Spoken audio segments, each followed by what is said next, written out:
The black Berkey purification elements are powerful enough to remove red food coloring from water. Performing a red food coloring test on your black Berkey purification elements allows you to ensure that your system is operating properly. We recommend this test be done upon first use and then every 3 to 6 months. The red food coloring test should be done after priming your black Berkey elements. Please make sure the food coloring is red. Red food coloring, unlike the other colors, doesn't have any minerals, so the element recognizes it as a contaminant.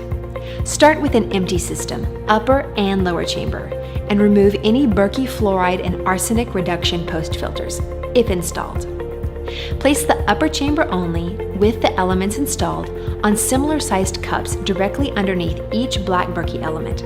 This will help isolate which filter may not be working or is installed incorrectly. Fill the upper chamber with water and add 1 teaspoon of red food coloring for every gallon of water. Allow the water to run through to the bottom chamber.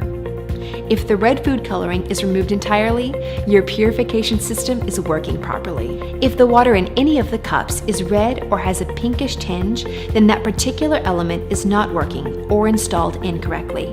If the filters fail the test, there are several things you can check first. Are the wing nuts on too tight?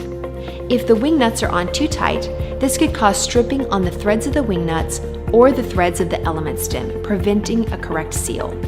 Do not tighten the wing nuts using any tools. They should be hand tightened to a snug fit only, but not more.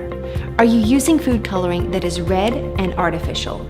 Red food coloring is the only type recommended for this test. Is the washer for the stem inside the upper chamber, and is the wing nut secured at the bottom? If the washer is on the outside of the chamber with the wing nut, you will not have a proper seal, which will cause your system to fail the test. Place the washer on the inside of the upper chamber and rerun the test. If an element fails the red food coloring test, please contact our customer service center at 888-803-4438.